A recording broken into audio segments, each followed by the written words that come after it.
Sign, Aries, Leo, and Sagittarius. Kumusta po kayo guys? Okay, so fire sign, maraming salamat po sa walang sawang pagsubaybay sa ating mga reading. Ayan, sa mga nagtatanong pala kung paano po magpa-private reading, ay iwan ko na lang po yung link sa atin pong description box below. So, tingnan natin, fire sign, Aries, Leo, and Sagittarius. Ano po ang kanilang gabay, kapalaran ngayon? Fire sign, Aries, Leo, and Sag. So, meron po tayong sweet dreams. Ayan, sorry, nagagalaw ko yung cam. Wait lang po, ayusin natin. Okay, so ayan, naayos na natin. Fire sign, Aries, Leo, and Sagittarius.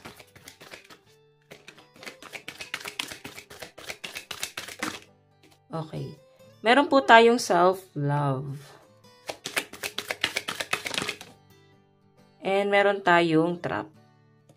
Yung iba sa inyo, nakikita ko na nagkakaroon ka ng mga blockages, no? Nasasaktan pa rin, hindi pa rin maiwasan ng mga fire sign ang, alam mo yon, lumipad yung isip mo, marami ka pa rin iniisip. So, maaring mararamdaman mo ngayon fire sign, ngayong araw, na para bang gusto mo lang matulog ng matulog. Na para bang pinipil mo na talagang mag-isa ka na lang. Okay? Ayan, no? Parang inaano mo na talaga sarili mo, ina-absorb mo na talaga sa sarili mo, na talagang nag-iisa ka na lang talaga. At nakikita ko na unti-unti mo yan tinatanggap sa sarili mo. Kung makita nyo guys, meron tayo ditong trap. I think, parang merong isang tao na nilagay ka sa isang sitwasyon na ngayon hirap kang makaalis, no? So, I think yung iba dito, fire sign, nandun ka sa point na na-stuck ka. Okay? Pero wag ka mag-alala kasi pansamantala lang itong pagka-stuck mo. Nakikita ko na makaka-move forward ka rin, makaka-recover ka rin dyan sa bagay na yan. Kasi yan, no, tignan mo yung pagsa-self-love mo dito. Lalo na sa mga single, kakahiwalay pa lang, sa pinapakita sa akin, mas iisipin mo na yung sarili mo, mas mahanap mo na yung sarili mo. And I think, ibabalik mo yung sarili mo na parang nasanay ka dati kasi ng independent ka. So I think, unti-unti mong ibabalik yan fire sign, no? Yung parang nawala, yung parang ikaw na nawala, no? So, nakikita ko na unti-unti mo yan ibabalik. Kung nafe-feel mo na na-stuck ka sa isang bagay, hindi to guys pang matagalan. Makakaalis ka rin dyan. Hindi yan guys matagal. Nakikita ko rin na unti-unti ka rin makakabangon, no? So, tignan pa natin fire sign. Ano pang ipapakita sa inyo? Okay. Tignan pa natin.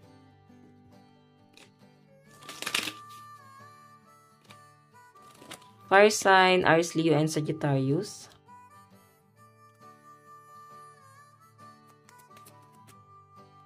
Meron po tayong find the balance. So, yung iba sa inyo guys, nawawala ka sa balance, no? Yung energy mo ngayong araw guys, sa pinapakita sa akin, para kang nalalagay sa alanganin na hindi mo alam, okay?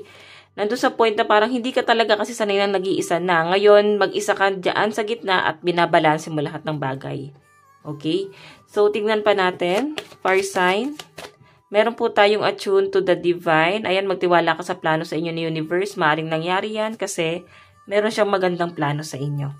Okay? So, tingnan pa natin fire sign. Meron po tayong shine. New moon in Leo. So, fire sign sa pinapakita sa akin, yung pagiging, mo ngayon, independent, ito na yung simula, no? Simula ng paghakbang mo patungo sa success, patungo sa, sa mga bagay-bagay na hindi mo na-achieve last year, no? Maaari kasing maraming pumigil sa energy mo last year.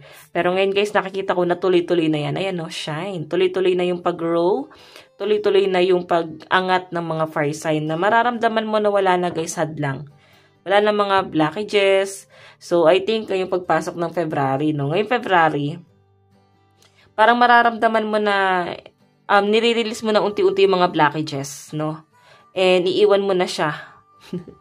Kasi ang haba naman kasi talaga ng ng araw ng January, parang walang katapusan guys, no? Isipin niyo yun, ang bilis ng araw. Pero parang pinagsama na yung January at February. Parang daming nangyari. So, nakikita ko sa energy mo, fire sign, ngayong January, parang ang daming nangyari. So, ngayong February, marirelease mo na yan, guys, no? Tuloy-tuloy na yan, guys. Okay? So, tingnan pa natin. Pagdating sa inyong finances and career. Finances and career ni fire sign.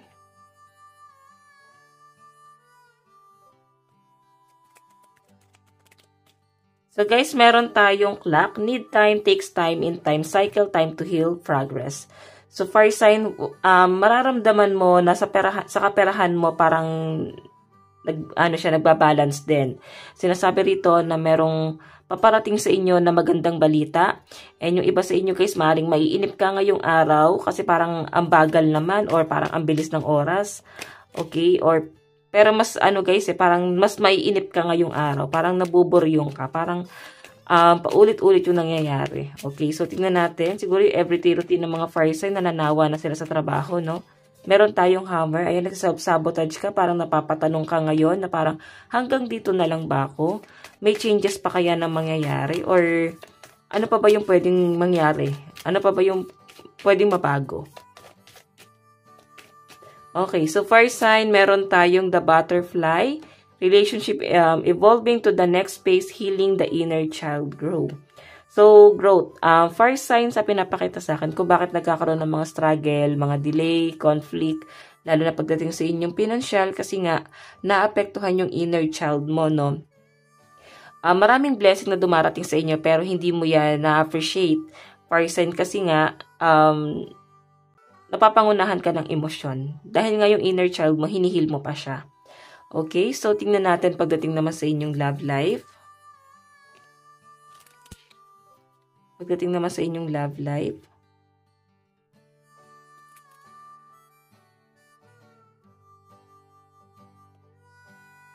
Okay. So, guys, meron tayong love, unconditional love, self-love, oneness, passion, affection, attraction. Outdated thinking, conditioning, replaying events over in your head. So, maaaring nag-overthink ang mga fire sign. Ayan. Nag-overthink. May inisip-isip yung person nyo, no? So, meron po tayong heartbroken. Parang kahapon pa, heartbroken kayo. Okay? Last reading natin, parang heartbroken din kayo.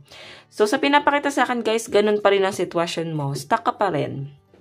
Okay? Moving forward, ang energy ng mga fire sign, gusto mo nang makarecover, gusto mo na lang makaalis sa sitwasyon, tinatanggap mo naman na kung talagang nagkaroon na ng ending sa inyo ng person mo, tinatanggap mo na. And ang pinapakita lang sa akin, guys, ikaw na mismo yung iiwas. Kasi sa nakikita ko rito, parang feeling mo, si person mo, parang nakikita mo siya na hindi siya ganun ka-interesado sa relationship nyo. Hindi mo siya nakikitaan na parang may potential na seryoso siya or may plano siya pagdating sa inyong relationship. Pwede may mga nasasaktan dito kasi parang binlock ka ng person mo or binlock mo yung person mo. Ngayon guys, nakikita ko na iniisip-isip mo yung person mo or pwedeng ikaw tol, no? Iniisip-isip ka ng person mo. Parehas naman kayo nasasaktan. Okay, pero yung isa sa inyo guys, unti-unti na tinatanggap. Okay, na parang baka mas masaya pa ako nang wala siya. Baka okay na yon. Ganon. Okay? Kung ikaw tong heartbroken, maaari yung person mo tong nagsi-self-love na. Pero kung ikaw tong nagsi-self-love at ramdam mo na sarili mo na tinatanggap mo na, I think yung person mo yung heartbroken ngayon. Okay? Pero isa lang yung malinaw, parehas po kayo nag-iisipan dito, fire sign. So, tignan pa natin, love advice, fire sign.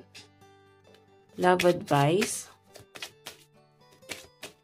Meron po tayong stay optimistic about your love life. Positive thinking and faith will bring you romance. So, alam nyo guys, ang sinasabi kasi sa akin dito, tiwala lang. Ito yung nawawala sa inyong pagsasama guys, yung tiwala. Okay? Kailangan nyo lang ulit magtiwala sa isa't isa. Yun nga lang guys, masyado ng toxic,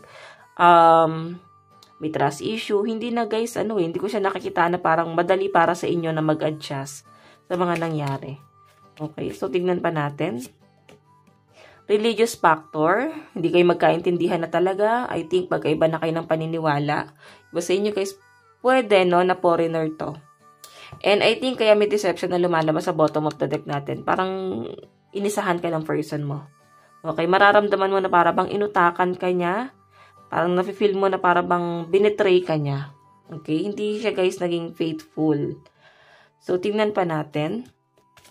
Advice ni fire sign. Meron po tayong magic happens when you most expect it. So, sinasabi nga nila guys, kung hindi ka masyado nag-e-expect, ganun kasi guys yung manifestation. Pag hindi mo iniisip, kusang nangyayari. So, hayaan mong kusang mangyari sa inyo or hayaan mong kusang dumating sa inyo yung mga biyaya na inaantay mo. Ayan nga, huwag mo antayin kasi kusang darating yan. So, ayan, pasensya na pag gumagalaw. Meron po tayong overthinking can spoil the magic. Kung ano yung iniisip mo, yung sasabi ng card mo, diba? Kung ano yung iniisip mo, fire sign, siya po talaga yung nangyayari. Kaya ang kailangan mong gawin dito, i-release mo yung mga negative. Okay? Okay. So, fire sign, ay nasabi ko na ba, ang lucky number mo is 39, 43, and 78. Ito lang naman po ang inyong reading. Hanggang sa muli, God bless and love you. Thank you.